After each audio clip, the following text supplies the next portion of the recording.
A lei brasileira prevê o estado de emergência e autoriza a criação de programas sociais em ano eleitoral.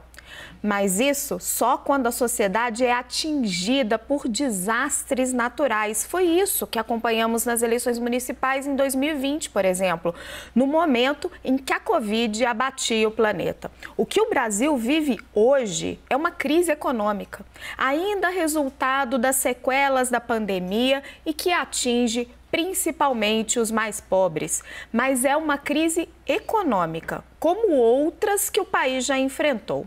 Ao criar benefícios sociais, faltando 3 meses para as eleições, o Senado chancelou a interferência da máquina pública no pleito, dizem os especialistas em direito eleitoral, e abriu um precedente perigoso para eleições estaduais e municipais em todo o país. No limite, colocou em xeque o próprio Instituto da Reeleição, já que desbalanceou as regras em favor daqueles que tentam voltar ao cargo. A lista de benefícios concedidos foi longa e alguns entraram de última hora. Além do Pix caminhoneiro, surgiu também um voucher para os taxistas. A proposta de emenda à Constituição, aprovada em primeiro turno hoje pelos senadores por 72 votos a favor e apenas um contra, também acaba definitivamente com a credibilidade do teto de gastos. Apesar dessa evidente infração eleitoral, a larga margem com que o pacote passou mostra que todo o espectro político chancelou esse esgarçamento do arcabouço jurídico e fiscal brasileiro. O WW de hoje também vai tratar das eleições em São Paulo, embola a disputa entre os candidatos e o atual governador Rodrigo Garcia segue a cartilha de Brasília e congela o pedágio. Veremos ainda o relato das mulheres vítimas de assédio na Caixa Econômica Federal. Comigo na bancada aqui, meus parceiros, Caio Junqueira, aqui em São Paulo, e Thaís Arbex, em Brasília. Primeiro, os fatos. O Senado, como eu contava para vocês, aprovou hoje essa proposta de emenda à Constituição que estabelece estado de emergência, além de criar e ampliar benefícios sociais. O repórter Nolan Rupertos está em Brasília e traz os detalhes. Boa noite, Nolan. Boa noite, Raquel. Um prazer falar com você, Raquel. Uma boa noite a todos que acompanham o WW. Raquel, a grande novidade nessa PEC aprovada hoje foi a inclusão desse voucher também para os taxistas. 2 bilhões de reais serão repassados para esse voucher. O valor de quanto cada taxista deve receber mensalmente, esse ainda não foi divulgado pelos parlamentares aqui hoje. Também foi incluído um outro benefício, viu, Raquel? 500 milhões de reais serão destinados para o programa Alimenta Brasil. E a oposição também conseguiu, na discussão de hoje, uma outra mudança importante no texto do relator Fernando Bezerra, senador Fernando Bezerra, restringiu as possíveis ações com a aprovação desse estado de emergência que você vinha falando para apenas o que está na PEC. A verba, 41 bilhões e 250 milhões de reais, serão destinados apenas para os benefícios que estão na PEC. Nada fora disso o governo pode usar essa verba de 41 bilhões e 250 milhões de reais. A gente lembra que lá no começo a previsão era de 29 bilhões de reais, aproximadamente, cresceu bastante esse valor. Além desses novos benefícios, Raquel, os senadores mantiveram também a elevação em R$200 no Auxílio Brasil, elevação no valor mínimo do Auxílio Gás, auxílio de R$1.000 para os caminhoneiros, 2 bilhões e 500 milhões de reais no repasse para que os idosos possam pegar o transporte público de maneira gratuita e também o ressarcimento aos estados que reduzirem a tributação sobre o etanol. Placar 72-1, apenas o senador José Serra votou contrário no primeiro turno e nesse segundo turno, que também foi votado hoje, acabou em 67 votos a 1. Alguns senadores não conseguiram contato aqui com o Senado Federal porque estavam em missão lá no Amazonas, já estavam voando e não conseguiram votar no segundo turno. Eu volto ao estúdio com você, Raquel. Muito obrigado, Nolan, por todo esse relato. Agora que o Nolan trouxe os fatos, vamos para a análise. Thaís, começo com você. Uma maioria esmagadora, né? Apenas o José Serra, como você trazia aqui ontem, foi contra. E aí eu te pergunto, qual foi o jogo da oposição? A oposição entrou na dança do governo, a oposição deu um tiro no pé ou a oposição está enxergando ganhos para ela, oposição também? Boa noite, Raquel. Acho que a gente tem que voltar algumas casas para responder essa pergunta, para entender um pouco como foi essa articulação. A PEC aprovada hoje foi aquela PEC apresentada no início do ano pelos senadores Alexandre Silveira, do PSD de Minas, e pelo senador Carlos Fávaro, do PSD do Mato Grosso. Mato Grosso do Sul, desculpe. E qual que é o pano de fundo disso? Eles conseguiram convencer a oposição de que essa proposta já estava no Congresso há muito tempo e que, na verdade, foi o governo que pegou carona. O discurso do senador Jean Paul Prats é bastante claro hoje, na fala que ele fez ali no plenário. Ele diz que o governo só agora percebeu que precisava fazer algo e que muitas dessas propostas, inclusive, já tinham sido propostas pelo PT durante a tramitação dessa PEC 1, que chegou a ser chamada de PEC Kamikaze pelo governo federal. Então, esse foi o discurso da oposição. Foi dizer que, na verdade, o governo demorou a agir, que o Congresso já tinha instrumentos, já tinha apresentado esse instrumento há muito tempo, que poderia ter sido feito antes, mas que o governo age num ato de desespero. É claro, Raquel, que a gente não pode ignorar o fato de que parte do Senado também está em eleição, grande parte da Câmara está em busca da reeleição e votar contra um pacote social como esse, aí sim seria um tiro no pé. Não tem como não aprovar um pacote dessa magnitude, mas estão fazendo exatamente esse discurso de que a proposta foi uma proposta gestada pelo Congresso. E um dos pontos mais interessantes agora é que Alexandre Silveira é candidato pelo PSD, em Minas e candidato apoiando o ex-presidente Lula. Então, eles também estão se fiando nessa narrativa, Raquel.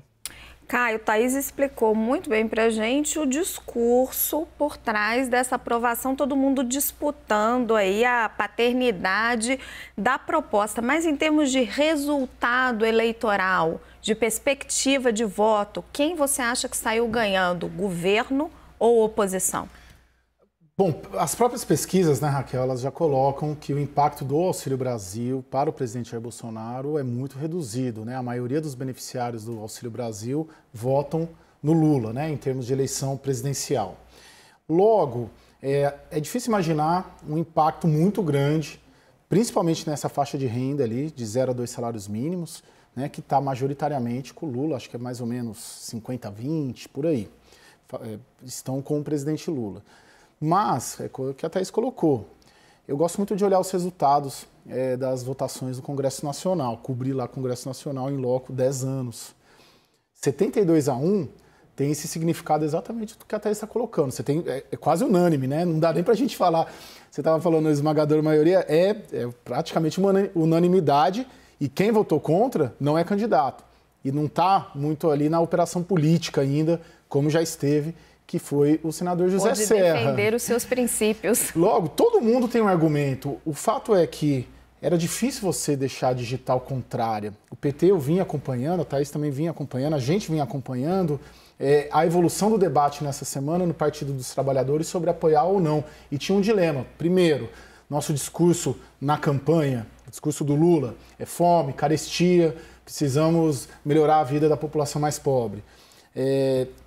Então seria um contrassenso se o PT fosse contrário a uma medida que é destinada majoritariamente para essa faixa. E segundo, o grande eleitorado do Lula está nessa faixa também. Então também como que você vai se posicionar contra? Então você faz ali, embute alguns artigos, tira outros artigos que eles achavam que o Bolsonaro poderia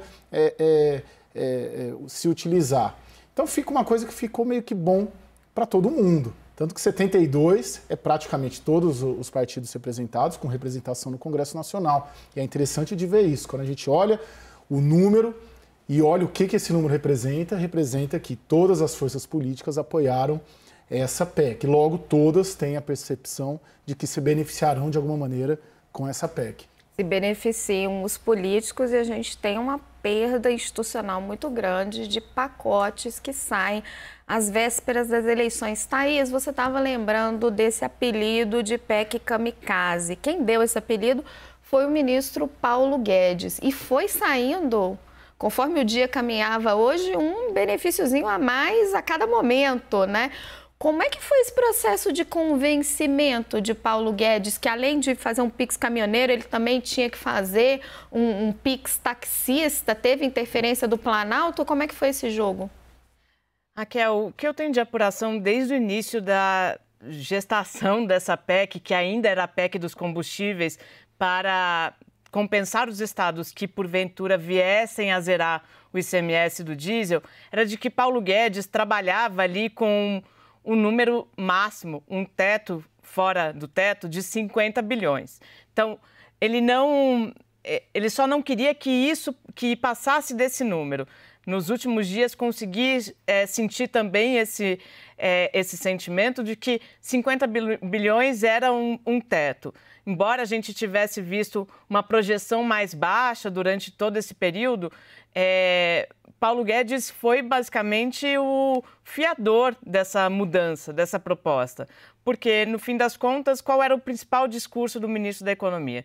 De que não dava para o governo confiar na iniciativa dos governadores de decidirem baixar o ICMS do diesel e que, no fim das contas, aquela proposta de emenda à Constituição, ela poderia ser inócua. Então, acho que esse cenário estava bastante claro. Mas, Thaís, desculpa te interromper, só pontuando.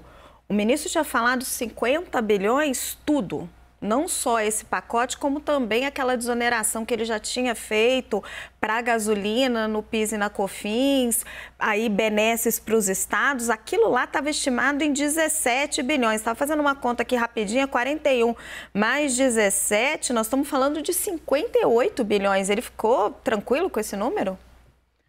Não sei, Raquel, essa pergunta não sei responder de verdade. Raquel. Mas a informação que eu tinha é que dentro da PEC ele toparia até 50 bilhões, desculpa. Era exatamente isso que todo mundo estava trabalhando.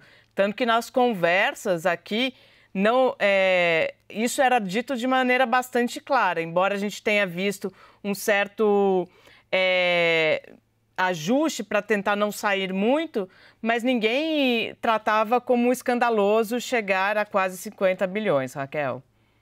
Caio, tentando olhar um pouco, saindo dessa visão curto-prazista e tentando olhar mais um pouquinho mais a médio prazo. Foi estabelecido aí um precedente muito perigoso, né? Você está instituindo, criando novos programas, aumentando programas, faltando 3 meses para as eleições. Você antecipa algum impacto para o sistema político? Quem sabe até eventualmente um questionamento da reeleição? Eu vou colocar uma coisa antes, Raquel, que é referente ao Paulo Guedes. A percepção que eu fiquei hoje conversando com Brasília é de que foi a opção, como que é aquela expressão que a gente usa no interior, dar as mãos, dar os anéis, como que é? Você deu os anéis para não perder os dedos. Exatamente. Vamos pegar a trajetória dessa PEC. Era para ser votada segunda, não foi. Era para ser votada terça-feira, não foi. Era para ser votada quarta-feira, não foi. Hoje começou o dia, pelo menos de manhã, né? Acho que é o nosso termômetro todo. Parece que vai ficar para a semana que vem. E aí que entrou Paulo Guedes, entrou o Palácio do Planalto, porque avaliou-se que, se fosse para a semana que vem, daria esse mesmo espaço para o sistema político embutir mais coisa aí. Então, de fato, teve esse gap, né? Essa diferença de 7 bi, né? Você calculou 8, isso, que estava fora do previsto, só que a avaliação do Palácio do Planalto e da equipe econômica é de que, se fosse deixar a votação para a semana que vem, esse extra fora dos 50 bi que a Thaís colocou planejados inicialmente poderia dobrar até terça. E a negociação se deu principalmente com o presidente do Senado, Rodrigo Pacheco, que defendeu muito a gratuidade no transporte público, né, que acaba beneficiando, é importante a gente dizer, as empresas de transporte privadas, né, que recebem esses passageiros. O líder do MDB, Eduardo Braga, que é pré-candidato, salvo engano, né, Thaís, a governador do Amazonas, e operou muito para que fossem beneficiados taxistas e barqueiros, né? A gente sabe que no Amazonas esse é um sistema de transporte muito comum. E aí a oposição nesses detalhes do texto. Então a avaliação, o que eu senti hoje de Palácio do Planalto era: vamos encerrar, vamos entregar o que eles querem, porque senão vai continuar aumentando esse extra a mais a partir dos 50 bilhões.